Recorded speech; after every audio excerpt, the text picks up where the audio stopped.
하나의 말씀은 고린도후서 13장 5절입니다. 고린도후서 13장 5절 우리 한 목소리를 읽겠습니다. 시작. 너희는 믿음 안에 있는가? 너희 자신을 시험하고 너희 자신을 확증하라. 예수 그리스도께서 너희 안에 계신 줄을 너희가 스스로 알지 못하느냐? 그렇지 않으면 너희는 버림받은 자니라. 아멘. 우리는 지난 시간까지 50주 동안 갈라디아서를 살펴보았습니다. 이제 오늘부터는 참 신앙인가 유사 신앙인가 라고 하는 큰 주제를 가지고 이제 시리즈 설교를 하려고 합니다. 이제 오늘부터 시작하는데 이제 언제 마칠지는 사실 저도 잘 모르겠습니다. 나누다 보면 이제 마무리할 때가 오겠죠. 그리고 이 참 신앙인가 유사 신앙인가라고 하는 주제는 너무나 중요한 주제이기 때문에 유튜브에 올라오면 반드시 여러분도 다시 듣고 정리할 수 있기를 축복하고 또 주변에 많이 알릴 수 있기를 축복합니다. 내가 전달한다고 공유한다고 해서 그분이 꼭 듣는 건 아닐 수 있겠지만 또 이게 계기가 되어서 누군가에게 참된 신앙, 참 신앙과 이 거짓 신앙을 고민할 수 있게 된다면 저와 여러분이 하나님 앞에 쓰임 받는 도구가 되는 거죠. 참 신앙인가 유사 신앙인가라고 하는 주제는 우리 대전 포도나무 교회에서는 매우 익숙한 주제입니다. 아주 익숙한 주제입니다. 하지만 한국 교회 실정에서는 참 신앙인가 거짓 신앙인가 라고 하는 주제는 매우 생소한 주제입니다.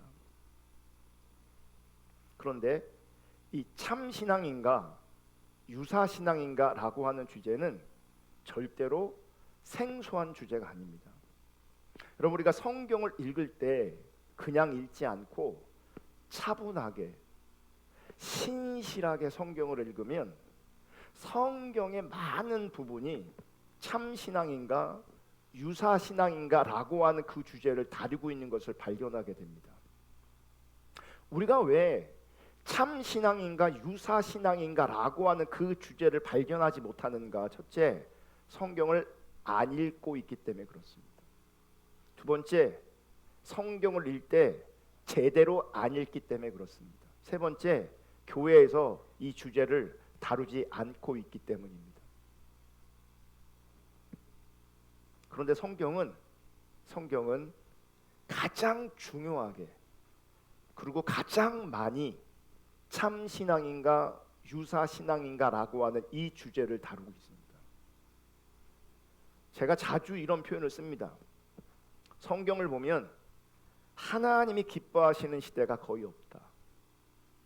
여러분, 실제 성경을 잘 보시면 하나님이 기뻐하시는 시대가 거의 안 보입니다. 우리는 이미 주어진 성경을 통해서 하나님의 사람들을 보고 있으니 하나님이 기뻐하시는 시대가 있는 것으로 오해하고 착각합니다. 착시 효과가 있는 거예요. 근데 실제 성경을 보시면 하나님이 기뻐하시는 시대가 거의 없습니다. 이 말은 시대마다 하나님이 기뻐하시는 사람도 사실은 거의 없다는 말과 똑같은 말입니다. 교회 역사를 보면 하나님이 기뻐하시는 시대는 역시 거의 보이지 않습니다. 여러분, 성경의 역사, 교회 역사를 보게 되면 하나님이 기뻐하시는 시대는 거의 없고 아주 간헐적으로 긴 역사와 긴 시간과는 비교할 수 없을 만큼 짧은 시간만 하나님이 기뻐하시는 시대로 겨우 짧게 간헐적으로 존재하고 있습니다. 그럼 구약 성경에서 많은 부분을 차지하고 있는 성경이 뭐냐면 선지서입니다. 거의 3분의 2 정도가 됩니다. 선지서가. 거기에 보면 여러 선지자들이 나옵니다. 여러분, 이사야 시대의 이사야는 그 시대의 유사신앙, 그 시대의 거짓신앙과 싸웠습니다. 호세아, 아모스, 예레미야 이런 분들도 그 시대 팽배한 유사신앙과 그 시대 팽배한 거짓신앙과 싸웠습니다. 그러니까 참 선지자들은, 성경에 나오고 있는 참 선지자들은 그 시대의 팽배한 유사신앙, 거짓신앙과 싸웠습니다. 그리고 성경에 나와 있는 그 참 선지자들은 그 시대의 유사신앙, 그 시대의 거짓신앙으로부터 핍박을 받았습니다. 여러분, 예수님 시대에도 예수님은 그 시대의 팽배한, 그 시대의 보편적인 유사신앙과 거짓신앙과 싸우셨습니다. 바울도 평생 복음을 전하는 일에, 또 교회를 세우는 일에 헌신했습니다. 하지만 바울은 그 시대의 팽배한 유사신앙, 그 시대의 보편적인 거짓신앙과 싸웠습니다. 여러분, 중세 시대는 영적으로 암흑기라고 하거든요. 무슨 얘기냐? 거짓신앙이, 유사신앙이 팽배했다는 얘기입니다. 그 시간이 1000년이 걸렸습니다. 종교 개혁이 일어났지만 그래서 교회는요 곧 타락합니다. 하지만 그래도 감사한 것은 하나님이 기뻐하시지 않는 그 시대 속에서도 하나님은 남은 자들을 존재하게 하시고 참된 하나님의 사람들이 존재하게 하십니다. 그들을 우리는 남은 자라고 부르는 겁니다. 남은 자. 그럼 한번 생각해 보세요. 하나님이 기뻐하지 않는 시대마다 하나님이 세우신 하나님의 사람들은 어떤 메시지를 전했을까? 여러분, 하나님이 기뻐하시지 않는 시대에 하나님이 세우신 하나님의 사람들은 참신앙이 무엇인지, 유사신앙이 무엇인지, 거짓신앙이 무엇인지 그거를 전하는 겁니다. 교회 역사를 보더라도 하나님께 세우신 사람들이 분명히 있는데 그분들은 참신앙이 무엇인지, 거짓신앙이 무엇인지 그것을 전했습니다. 16세기, 17세기에 청교도들이 있거든요. 그 청교도들이 뭘 전했냐? 참신앙을 전했고 거짓신앙을 전했습니다. 19세기에 찰스 스펄전이라는 아주 훌륭한 설교가 있는데 그분의 많은 설교 중에서도 그분이 뭘 전하려고 했는가? 참신앙과 거짓신앙을 전했습니다. 20세기 들어서 에이진 토저라는 미국 역사 가운데, 미국 교회 역사 가운데 선지자라고 불리우는 에이진 토저라고 하는 아주 귀한 목사님 계시는데 그분이 평생 외친 설교가 뭐냐? 참신앙이냐 거짓신앙, 참신앙이냐 유사신앙이냐요. 동시대 영국엔 누가 있었냐면 마틴 노이드 존스 목사님이 계셨습니다. 그분의 설교를 들으면 그분도 결국 뭘 얘기한 거냐면 참신앙에 대해서, 유사신앙, 거짓신앙에 대해서 설교한 겁니다.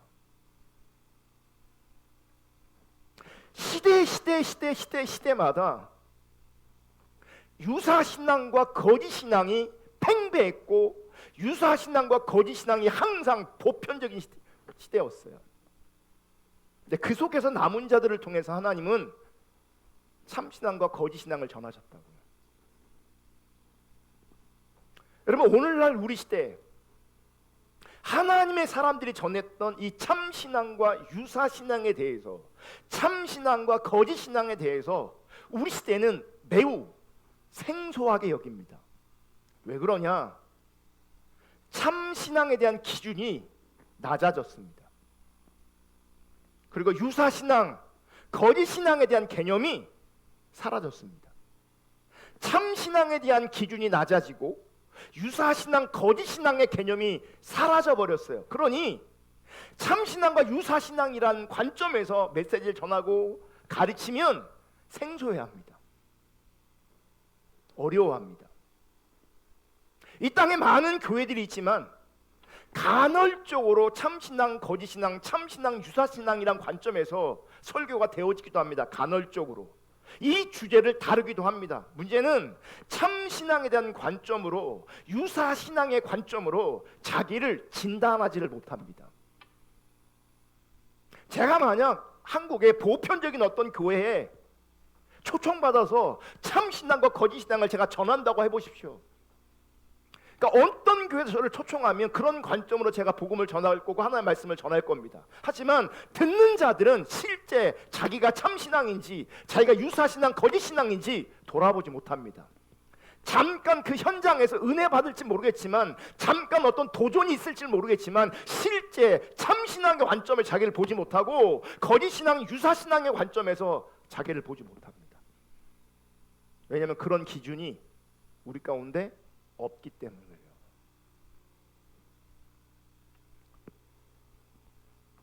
그래서 오늘날 우리 시대의 많은 교회와 성도들은 우리 시대의 신앙이 하나님 앞에서 참되냐, 하나님 앞에서 거짓되냐, 우리 신앙이 하나님 앞에 진짜인가 혹은 가짜인가 라고 하는 부분에 관심이 없습니다.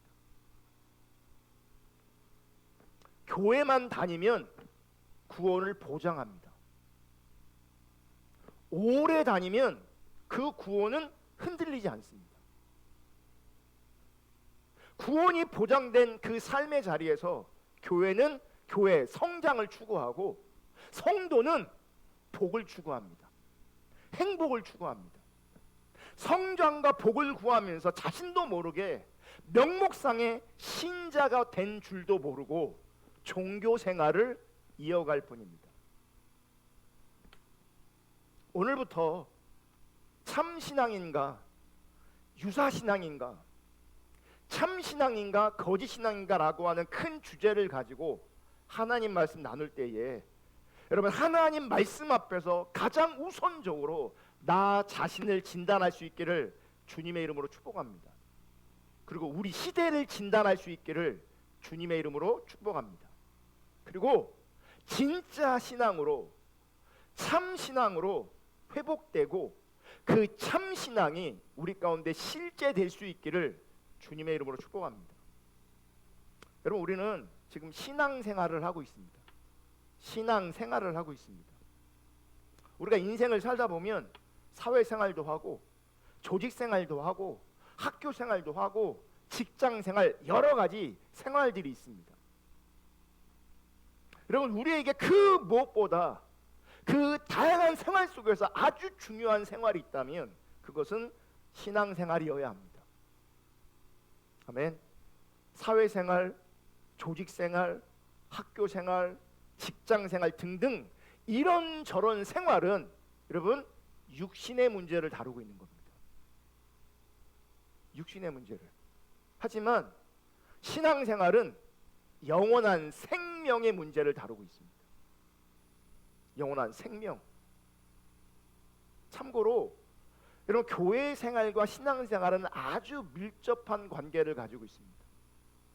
그리고 교회 생활과 신앙생활은 아주 밀접한 관계를 가져야 합니다. 그러니까 신앙생활과 교회 생활은 사실 분리될 수 없습니다. 하지만 한편으론 교회 생활이 신앙생활과 실제로 분리되기도 합니다. 무슨 말이냐? 유사 신앙에서는 거짓 신앙에서는 교회 생활이 곧 신앙 생활이라고 오해하게 만들고 착각하게 만듭니다. 하지만 이런 교회 생활은 성경이 말하는 참된 신앙 생활이 아닐 수 있습니다. 여러분, 정말 많은 사람들이, 이 땅에 정말 많은 사람들이 영적 분별력이 없습니다. 교회를 많은 사람들이 다니고 있지만 진짜 하나님 관점에서 그 영적 분별력이 없습니다. 그래서 영적 분별력이 없기 때문에 육적인 생활을 중요하게 여깁니다. 영적 분별력이 없기 때문에 육신적 생활에 집중합니다. 너무나 자연스럽게, 본능적으로. 하지만 여러분, 우리가 집중하고 우리가 중요하게 여기는 그것이 사실은 중요한 것이 아닙니다. 분별력이 없기 때문에 우리가 중요하게 여기는 어떤 것들이 있어요. 자리에서는 육적인 생활과 육신적 생활을 중요하게 여기고 실제 그 육신적 생활에 집중하게 만들어요. 하지만 우리가 집중하고 있고 우리가 가치 있게 여기고 우리가 중요하게 여기는 그것이 진짜 중요하고 진짜 가치 있는 것은 아닙니다.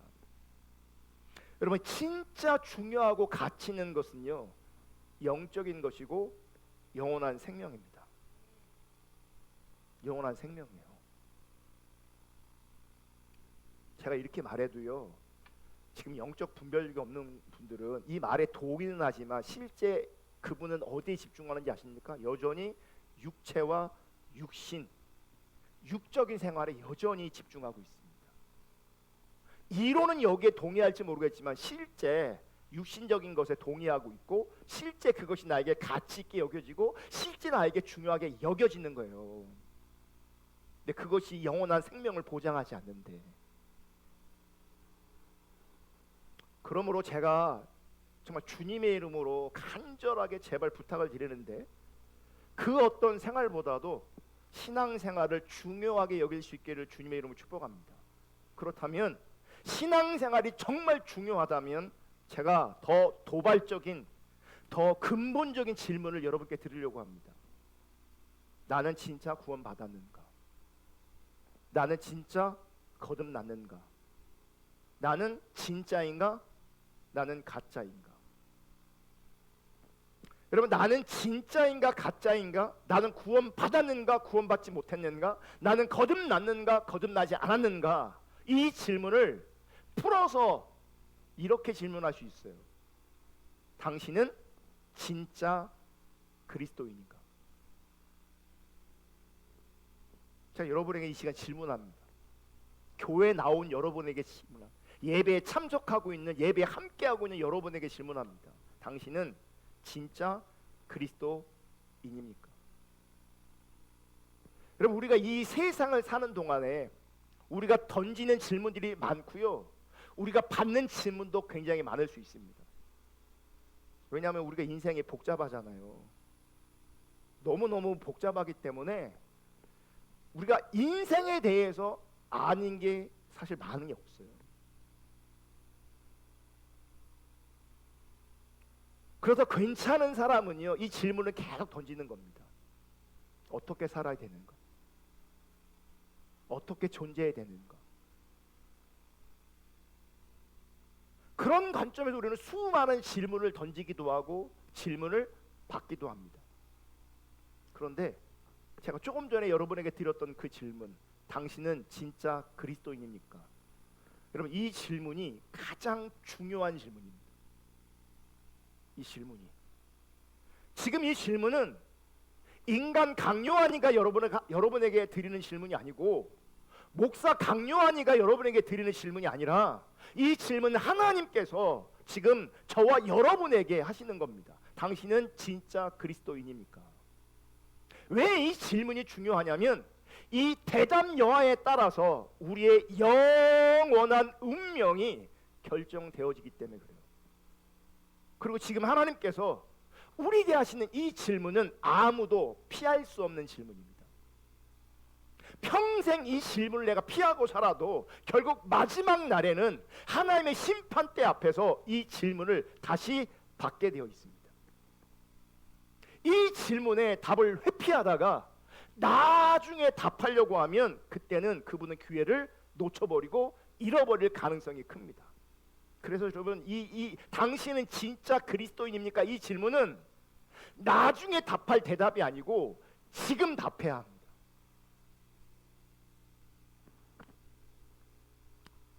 그럼 베드로전서 서두에는 다른 서신서처럼 이 서신을 받는 사람들이 누구인지를 기록하고 있어요.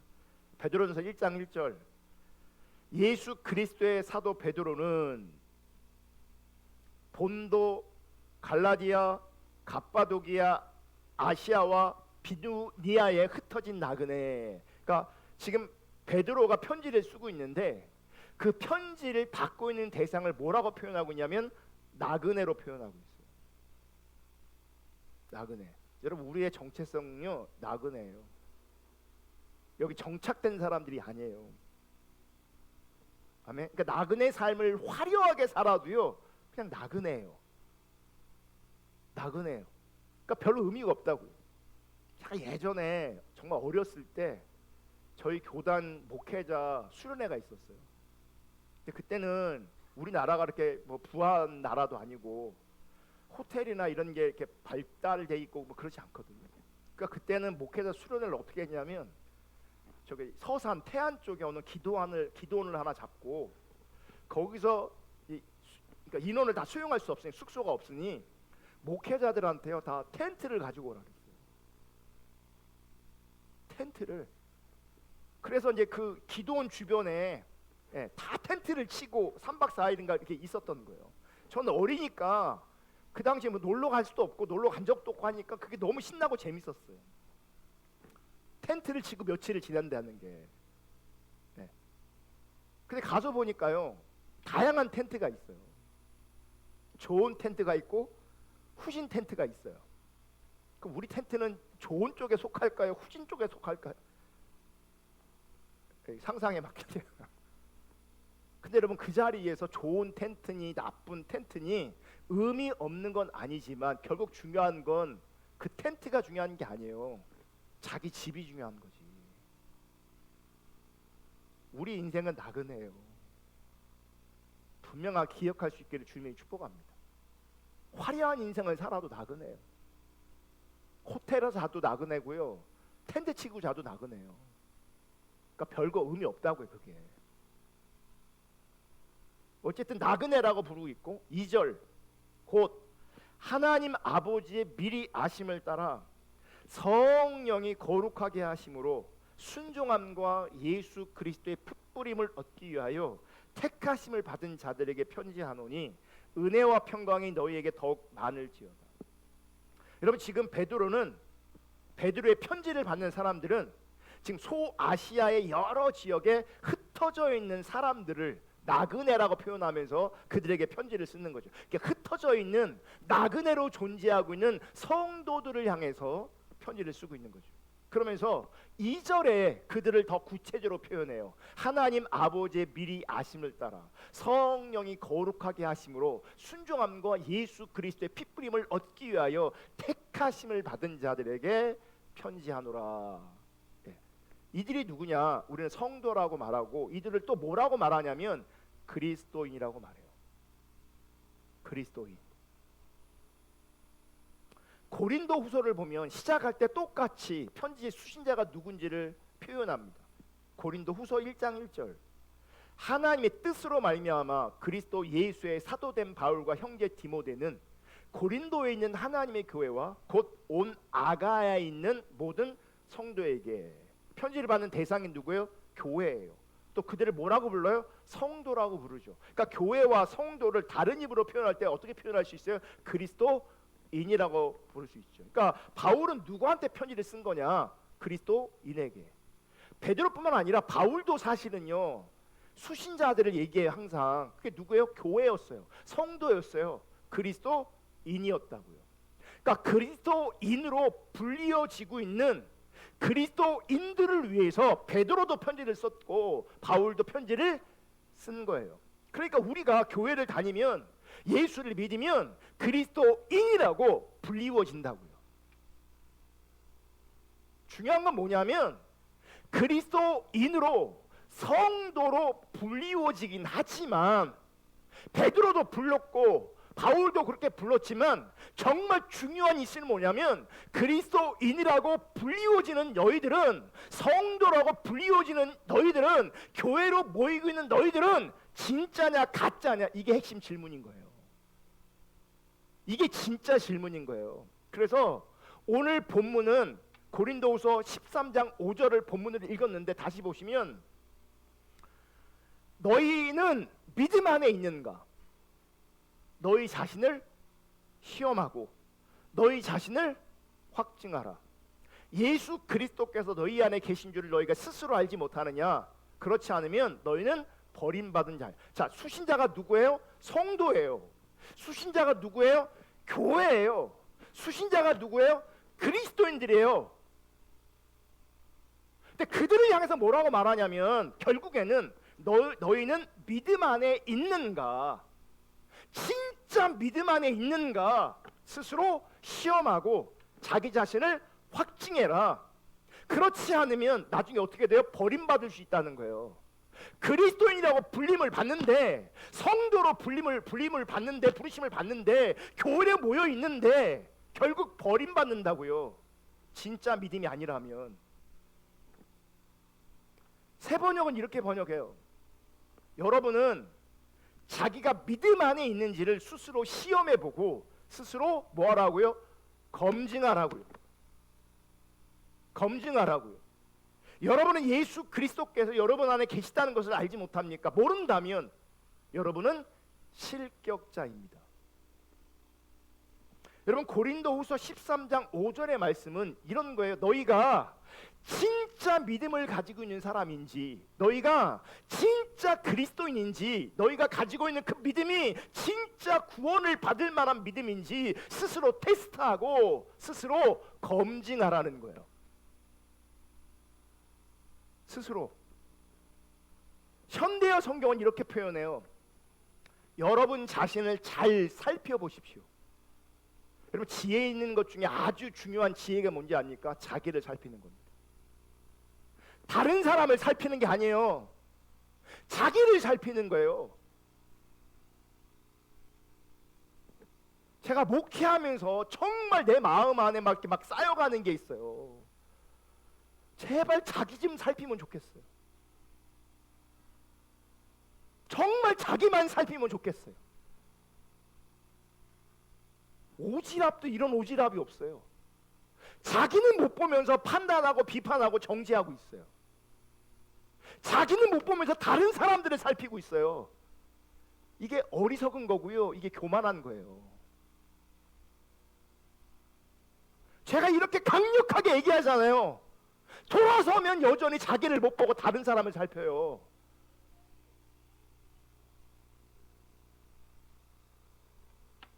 여러분 자신을 잘 살펴보십시오. 뭐 살펴보라고 말하냐? 여러분은 참다운 그리스도인입니까? 그리스도인이 되는 시험에 합격하였습니까? 여러분은 그리스도의 임재를 경험하며 여러분 속에 역사하시는 그분의 능력을 더욱더 실감하고 있습니까? 그와 반대로 사실은 그렇지 않으면서도 그리스도인이 된 흉내만 내고 있는 것은 아닙니까? 그러니까 진짜 그리스도인이 아니라면 신앙인의 그리스도인의 흉내를 내고 있는 거죠. 여러분, 흉내 내는 사람은요 버림받습니다.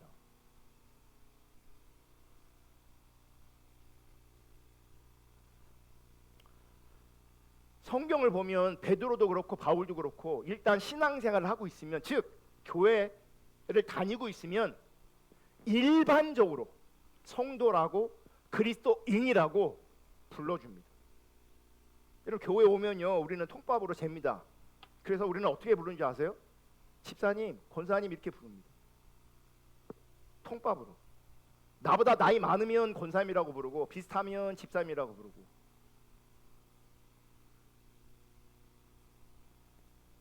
그러니까 교회를 다니면 우리는 성도로, 직분자로, 그리스도인으로 우리가 서로 불러준다고요. 인정해준다고요. 하지만 바울은 그 수준에 머물러 있지 않습니다. 베드로는 더욱 심각하게 질문합니다. 당신은 진짜 그리스도인인가? 당신이 지금 신앙생활을 하고 있는데 그 신앙이 참 신앙인가? 유사 신앙인가? 그 신앙이 진짜 신앙인가? 거짓 신앙인가? 이걸 다시 묻습니다. 당신은 진짜냐 가짜냐? 이걸 다시 묻습니다. 그러면 이 질문은요 단지 교회를 다니느냐 묻는 것이 아닙니다. 이 질문은 은사적 경험이 있냐, 영적인 경험이 있냐, 이걸 묻는 게 아닙니다. 성경을 얼마나 읽었냐, 이거 묻는 거 아닙니다. 기도를 얼마나 많이 했냐, 이거 묻는 거 아닙니다. 지금 당신이 진짜냐라고 하는 이 질문은 우리의 영원한 운명을 결정지을 수 있는 아주 중요한 질문입니다. 보세요. 당신 교회를 다닙니까? 예. 당신은 은사를 경험했습니까? 예. 당신이 영적인 경험이 있습니까? 예. 성경을 많이 읽었습니까? 예. 기도를 많이 했습니까? 예. 근데 여러분, 이 사람 구원 못 받을 수 있어요.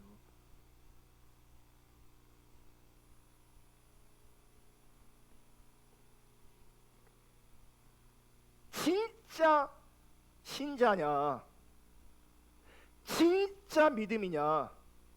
진짜 신앙이냐? 이 질문은 우리의 영원한 운명을 결정짓습니다. 제가 어제 그제 깜짝 놀랐어요. 김수미 씨가 돌아가셨대잖아요. 몰랐는데 그 김수미 씨가 우리 엄마랑 우리 어머니랑 동갑이더라고요. 근데 이분이 활동을 왕성하게 하고 있었어요.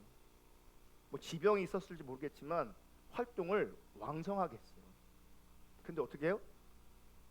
그냥 돌아가셨어요. 우리 인생 영원하지 않아요. 여러분, 그런 유명인들의 죽음을 보면서 여러분 인식하셔야 돼요. 저 사람은 또 죽고 나도 죽어요. 그날이 분명 와요. 근데 우리의 신앙 안에는 우리 육신적인 삶으로 끝나지 않는다고 우리가 믿는 거잖아요. 우리 믿음 안에는 영원한 삶이 있다고요. 그러므로 일시적인 삶이 중요한 게 아니라, 육신적 삶이 중요한 것이 아니라 영원한 생명이 중요한 거거든요. 그 영원한 생명 앞에 아주 중요한 질문이 뭐냐? 너는 진짜냐 가짜냐예요. 네가 믿음이 있다고 하는데 그 믿음이 진짜냐 가짜냐 이거라고요.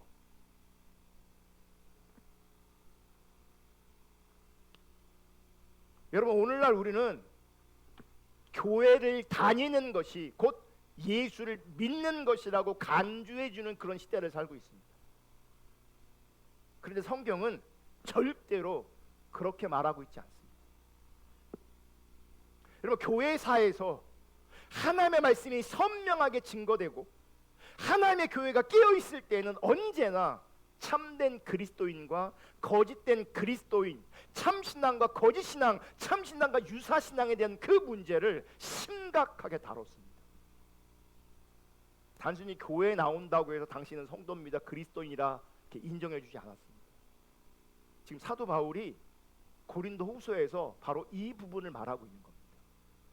요즘 사도 바울은 모든 성도에게 지금 편지를 쓰고 있습니다. 성도들에게, 교회에게. 그렇지만 맨 마지막에 다시 한번 강력하게 경고하고 있는 겁니다. 당신은 진짜 그리스도인입니까? 당신은 참된 신앙인입니까? 당신은 진짜입니까? 그러면 이 질문 앞에 우리를 진단해야 하잖아요. 이 질문 앞에 우리를 검증해야 되잖아요. 내가 가진 믿음이 진짜 믿음인지 가짜 믿음인지 확인해야 합니다. 그럼 내 믿음이 진짜인지 가짜인지 어떻게 확인할 수 있을까? 이것이 바로 이번 시리즈 설교의 큰 주제입니다. 저는요, 제가 기대하는 바가 있어요. 우리가 진짜 신앙을 가지려면요, 가짜라는 것을 인정하는 자리로 가야 돼요. 그리고 진짜 위험한 사람이 누구냐면 자기가 진짜라고 생각하는 사람이 진짜 위험한 사람이에요.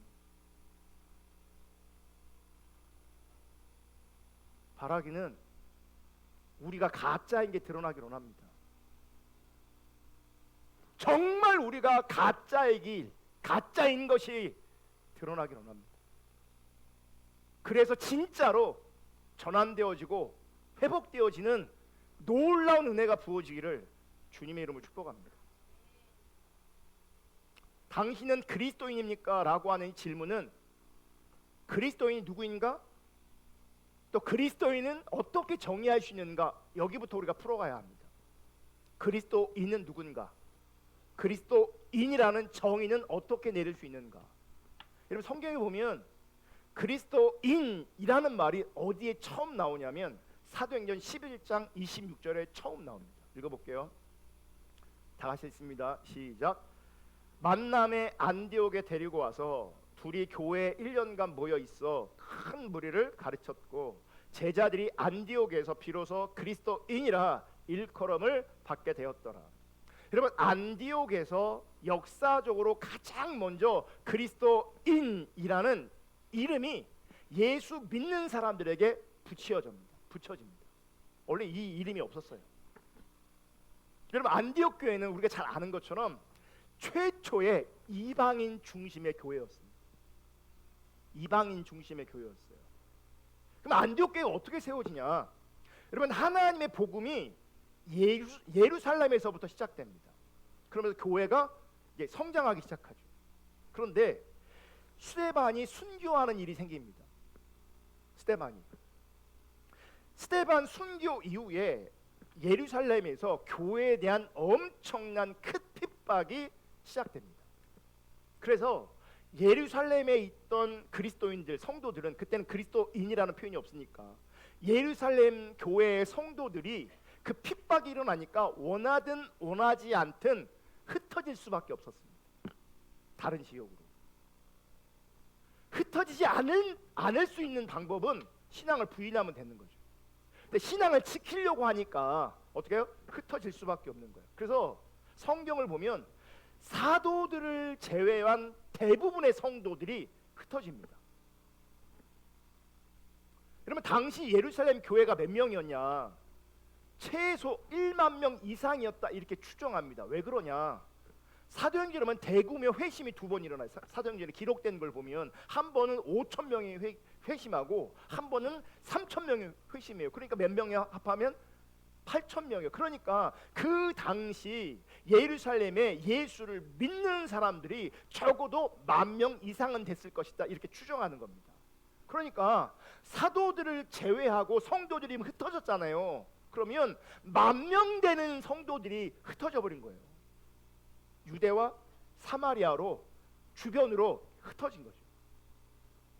그때 흩어진 일부가 안디옥에 이르게 된 것이고, 그 안디옥에서 헬라인들에게, 이방인들에게 복음을 전했고, 그 결과 수많은 이방인들이, 헬라인들이 회심하게 되었고, 그래서 안디옥 교회라는 이방인 중심의 교회가 세워지게 된 거예요. 그렇게 해서 그 사회 속에서 매우 특이한, 매우 기이한 무리들이 생기게 되는 거예요. 왜 특이하고 기이하냐 이렇게 표현하냐면, 여러분, 이 안디옥 교회는, 이 교회 공동체는요, 과거에 있지 않았던 무리들이에요. 역사적으로 찾아볼 수 없었던 무리들이에요. 왜? 유대인과 이방인이 하나가 되어서 민족과 신분과 사회적인 모든 경계가 다 무너진 새롭고 특이한 공동체가 세워졌는데, 그게 안디옥 교회였던 거예요. 그게 교회였던 거예요. 이게 복음의 능력 중에 하나예요.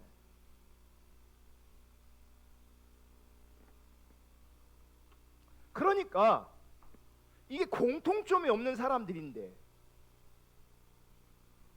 이런 무리들이 없었는데, 이런 모임이 없었는데, 그러니까 민족이나 신분이나 사회적인 범주, 어떤 것을 통해서도 이 사람들이 어떤 사람들인지, 어떤 무리들인지 규정하기가 어려웠던 거죠. 그래서 그들을 뭐라고 규정했냐면 그리스도인이라고 규정한 거예요. 그러니까 희한한, 기이한, 이상한 무리들이 생긴 거예요. 우리처럼 안디옥 교회하니까 뭐 교회를 크게 짓고 거기 모이는 사람, 그게 아니잖아요. 그 당시에는 정말 기이하고 특이한 사람들이 모여 있는데 그들을 어떻게 규정할 수가 없는 거예요. 왜냐하면 그런 무리들은, 그런 존재들은 역사상 존재한 적이 없었던 거죠. 그래서 그들을 새롭게 부르는데 그게 그리스도인인 거예요. 그러니까 외부의 사람들이, 세상 사람들이, 바깥에 있는 사람들이 저 사람들을 향해서 그리스도인이라고 부른 거고, 그들이 그리스도인이라고 부를 때 그 이유가 뭐냐, 그 의미가 뭐냐, 저들은 그리스도를 따르는 자들이다 라고 하는 관점에서 그리스도인이라고 부르는 거예요. 그리스도를 따르는 사람들이다. 그들은 핍박과 박해에도 불구하고 그리스도를 따르는 사람들이라는 거예요. 그들은 예루살렘에 큰 핍박과 박해가 일어났을 때 피하지 않고 신앙을 피하고 신앙을 지키려고 나온 유대인들인 거죠. 그 유대인들을 통해서 예수를 믿게 된 이방인들이 있었고, 그들과 뭐 하는 거예요? 하나된 공동체를 만드는 거예요. 그러니까 그리스도를 따라가는 관점에서 이런 공동체가 생기는 거예요. 그럼 우리는 칼빈을 따르는 사람을 뭐라고 부르냐면 칼빈주의자라고 그러거든요. 루터를 따르는 사람이 있다면 루터주의자라고 부릅니다. 그러니까 우리는 어떤 철학자, 신학자, 사상가를 따라갈 때에 그 사람의 이름을 앞에 둡니다. 그 사람의 이름을 붙여서 표현합니다. 그러니까 우리는 누구예요? 그리스도인이에요. 이 얘기 뭔지 아세요? 그리스도를 따르는 제자라는 거예요. 이 제자라는 말도 결국 주님을 따라간다는 의미가 있는 거거든요. 그러니까 그리스도는 뭐냐? 그리스도를 따라가는 거예요. 그러니까 그리스도인은 단순히 교회를 다니는 사람을 말하는 게 아니에요. 그리스도인은 단순히 교회만 다니는 사람을 의미하지 않아요. 그리스도인은 단순히 종교적 행위 몇 가지를 하는 사람을 말하는 게 아니에요. 그리스도인은 성경 읽고 기도하는 사람을 말하는 게 아니에요. 그리스도인은 영적인 경험이 있는 사람을 말하는 게 아니에요. 진짜 그리스도인은 그리스도를 따라가는 사람이에요. 따라가기 위해서 교회도 필요하고, 따라가기 위해서 성경도 있고, 따라가기 위해서 기도도 하는 거예요. 핵심은 뭐냐면 그리스도를 따라가는 거예요. 그러면 보세요. 질문이 뭐였어요? 우리한테. 당신은 그리스도인입니까? 이 말은, 이 질문은 어떻게 이해하면 되는 거예요? 당신은 지금 그리스도를 따르고 있습니까? 그러니까 보세요.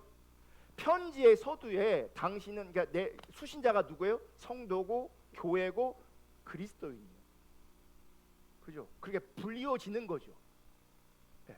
그렇게 불리워지는 그들에게 다시금 질문하는 거예요. 네가 교회를 다니는데, 네가 성도라고 하는데, 네가 그리스도인이라고 하는데, 그리스도인은 그리스도를 따르는 사람이야. 너는 그리스도를 따르니? 그리스도를 따르고 있는가? 이거를 질문하고 있는 겁니다. 아멘. 여러분, 제자는 주님께서 말씀하신 대로 이 땅에서 자기를 부인하며 십자가를 지고 주님을 따라가는 사람을 말하는 겁니다. 그리스도인은 주님을 따라간다고 했잖아요. 어떻게 따라가냐? 자기를 부인하며 십자가를 지고 주님을 따라가는 겁니다. 자기 부인하고 십자가를 쫓지 않으면 그것은 그리스도를 따르는 것이 아닙니다. 그러니까 그리스도를 따르는 것이 아니라면 그리스도인이 아닌 거죠. 그럼 전제가 뭔지 아세요? 여러분, 그리스도를 따르려면 자기를 부인하고 십자가 지는 것을 전제할 때 주님을 따라갈 수 있어요. 여러분, 그리스도인은 이 세상에 살고 있지만, 그리스도인은 이 세상에 존재하지만 자기를 부인하는 자들입니다. 자기 욕구를 부인하는 자들입니다. 자기가 추구하는 바를 부인하는 자들입니다. 자기의 이상을 부인하는 자들입니다. 자기의 모든 성향과 자기의 모든 것, 자기에게 속한 그 모든 것을 부인하는 자들입니다. 왜요? 그래야 주님을 따라갈 수 있기 때문에 그래요. 주님을 따라가야 그리스도인이기 때문에 그래요. 자기 욕구, 자기가 추구하는 바, 자기 이상, 자기의 모든 성향, 자기의 모든 것, 자기에 속한 그 모든 것을 부인할 수 없다면 그에게 뭔지 아세요? 나는 그리스도를 따라갈 수 없다는 거고, 그리스도를 못 따라가면 그리스도인이 아니라는 겁니다. 왜 자기를 부인해야 되는가? 내 욕구와 내 성향, 내가 가진 그 모든 것들을 부인할 수 있어야 되냐? 왜 그러냐? 그리스도를 위해서, 그리스도를 따라가기 위해서요. 여러분, 그리스도인은 그리스도를 따라가기 위해서 죽음도 불사합니다. 그리스도를 따라가기 위해서 죽음이 내 앞에 있을지라도 두려워하지 않고 그리스도를 따라갑니다. 그 어떤 대상보다도, 그 어떤 것보다도 하나님을 더 두려워하기 때문에 죽음을 불사하고 그리스도를 따르는 그 사람을 성경은 그리스도인이라고 말하는 겁니다. 자기를 부인하고 십자가를 지고 주님을 따라가는 그 사람을 그리스도인이라고 말하는 겁니다. 적어도 안디옥에 있었던 그리스도인들은 세상 사람들이 볼 때 그렇게 보이는 겁니다. 저 사람들은 그리스도를 따라가는 사람이야. 저 사람들은 하나님만 두려워해. 그게 세상 사람들 입장에서 그게 보인 거라고요. 여러분, 유대인들이 안디옥에서 헬라인 즉 이방인들에게 복음을 전했대요. 이게 성경의 표현이에요. 유대인들이 흩어져서 이방 땅에 있는 그 헬라 사람들, 그 이방인들에게 복음을 전했대요. 그리고 그들이 그리스도를 따르는 그리스도인으로 불리워지게 된 거죠. 근데 생각해 보세요.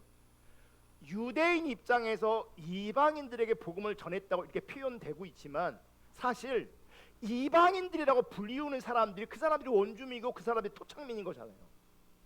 유대인들이 나그네의 삶을 자기 살던 땅을 쫓겨나와서 기존에 있는 사람들에게 복음을 전한 거잖아요. 그래 안 그래요?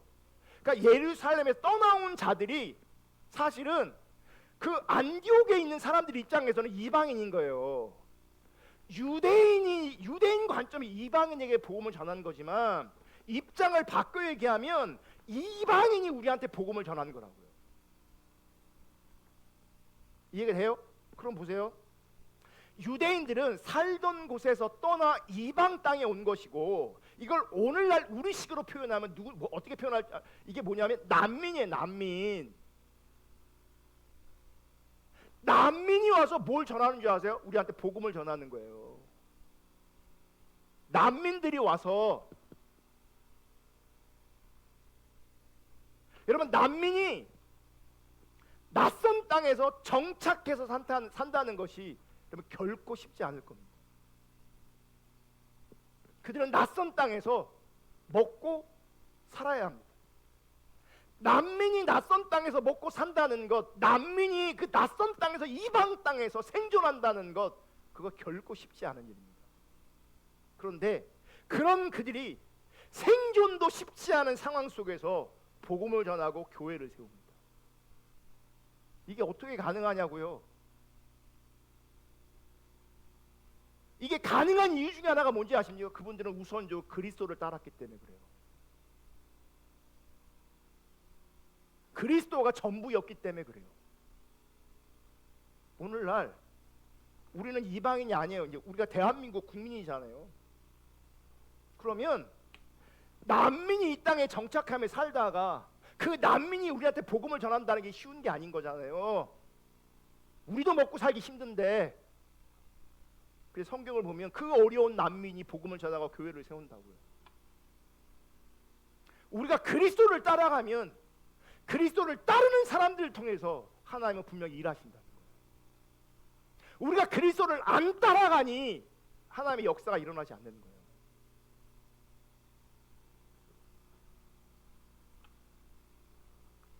난민인 그들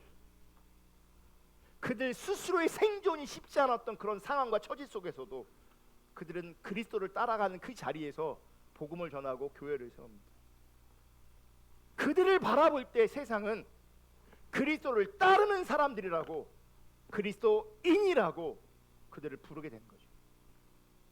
여러분 잘 들으세요. 당시 그리스도인이라고 불리웠던 그 사람들은 생계를 포기한 사람들이 아니에요. 그들은 일상을 포기한 사람들이 아니에요.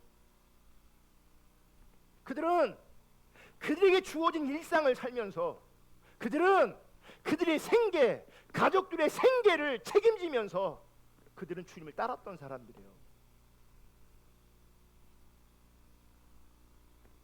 나는 생계 때문에 주님 따라가는 게 힘들어요, 어려워요. 그건 말이 안 되는 거예요. 이 안디옥 교회를 세웠던 이 유대인들을 바라보면 우리가 말하는 그 핑계거리는 사실 핑계거리가 아니에요. 왜요? 여러분 이 땅에서 난민이 아니거든요. 여러분 난민이냐고요. 여러분 난민이 아니라고요. 이분들도 먹고 살아야지. 이분들도 일상을 살아야지. 이분들도 열심히 일상을 살았다고요. 생계를 책임졌다고요. 그럼에도 불구하고 우선적인 게 뭐였냐면 그리스도를 따르는 거였다고요. 복음을 전하고 교회를 세우는 것이었다고요. 그러니까 그들을 바라볼 때 그리스도 밖에는 설명이 안 되는 사람들인 거예요. 여러분, 어떤 모임이든지 공통점이 있어요. 같은 지방 출신이든지 고향 출신이든지 학교 출신이든지 어떤 공통점으로 사람들이 모이게 돼 있어요. 그래 안 그래요? 근데 안디옥 교회는요, 그 공통점이 하나도 없는 거예요. 민족이 달라. 그 어떤 관점으로 저 사람들 엮어보려고 엮어지지가 않는 거예요. 너무 다르니까.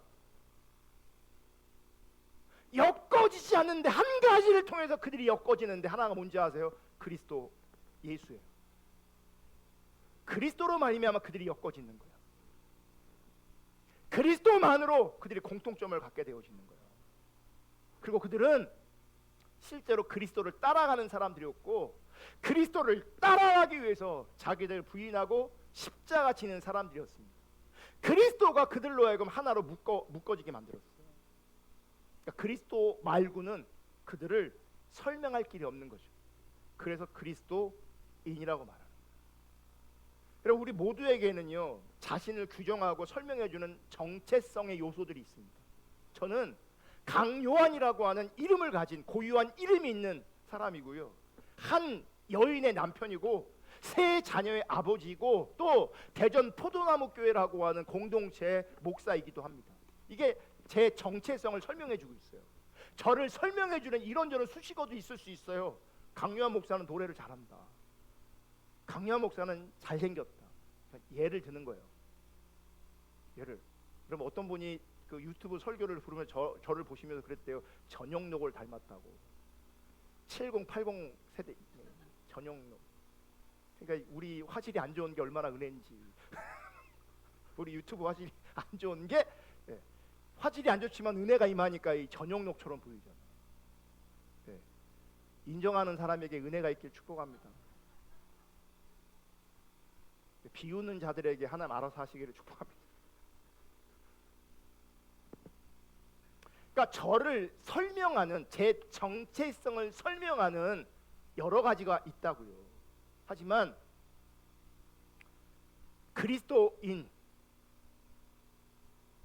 그리스도인이라는 이 말은 저를 설명하는 여러 수식어 중에 하나가 아니에요.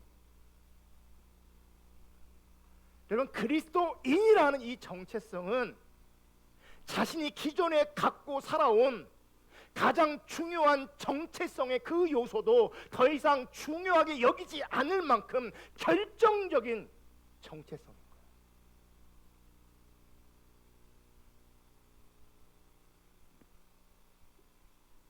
만약 저와 여러분에게 그리스도인이라는 이 정체성이 여러분에게 세 번째 혹은 네 번째 혹은 다섯 번째라면 여러분은 그리스도인이 아닐 가능성이 큽니다.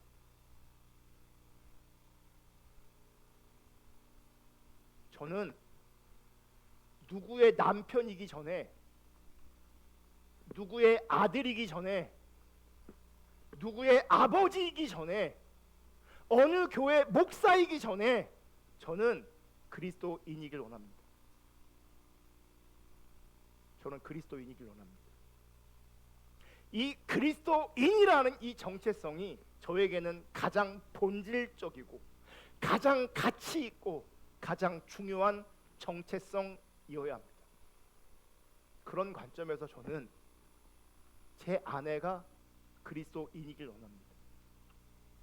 그런 관점에서 제 자녀들이 그리스도인이길 원합니다.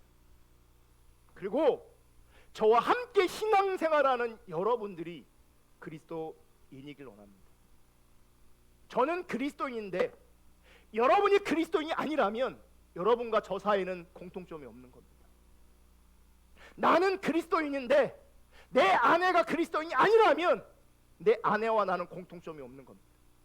나는 그리스도인인데 내 자녀가 그리스도인이 아니라면 그 자녀와 나는 공통점이 없는 겁니다. 별개인 겁니다. 육신적으로는 이렇게 저렇게 엮이고 설켜 있을지 모르겠지만 하나님 앞에서는요, 그리스도인으로만 엮여 있어야 합니다.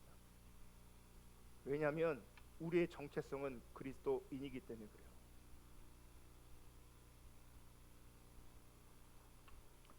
누가복음 14장 26절 읽어보겠습니다. 다 같이 읽습니다. 시작.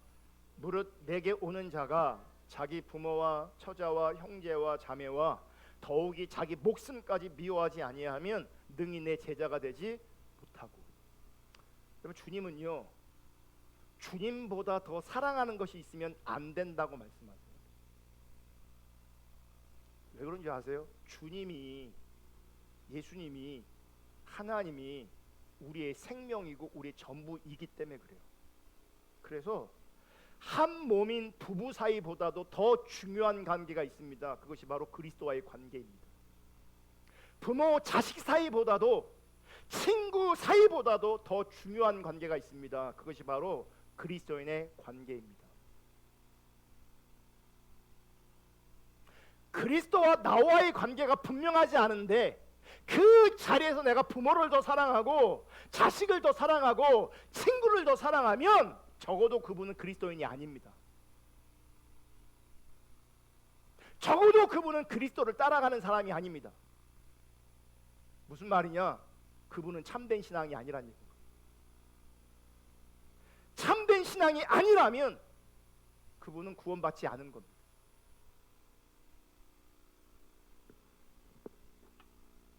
여러분, 마지막 날 하나님의 심판대 앞에서 우리가 마지막에 듣는 최종적인 질문이 뭔지 아십니까? 당신은 진짜 그리스도인입니까? 지금은 이 질문을 내가 피할 수 있어요. 안 들을 수 있어요. 근데 결국 하나님 앞에서 듣게 될 겁니다. 당신은 진짜 그리스도인입니까? 당신이 가진 그 믿음은 진짜 믿음, 진짜 구원 얻는 믿음입니까? 그 질문 앞에 우리가 서게 될 겁니다. 끝내. 나중에 심판대 앞에서 그 질문을 들으면 여러분 기억하십시오. 이미 늦은 겁니다. 이미 늦은 겁니다. 그래서 바울은 오늘 본문에 이렇게 얘기하는 거예요. 너희는 믿음 안에 있는가? 너희 자신을 시험하고. 고린도후서 13장 5절. 너희는 믿음 안에 있는가? 너희를 시험하고 너희 자신을 확증하라. 이게 나중에 그 일을 해라 이 얘기가 아니에요. 지금 그 일을 하라는 거예요. 지금 예수 그리스도께서 너희 안에 계신 줄을 너희가 알지 못하느냐? 만약 모른다면 너희는 버림받은 자니라. 오늘날 성도들이 얼마나 무지하고 분별력이 없는지, 당신 버림받았어요 해도 천진난만해요. 당신 가짜예요 해도 천진난만해요. 이러다 영원한 생명을 잃어요 이렇게 얘기해도 천진난만해요.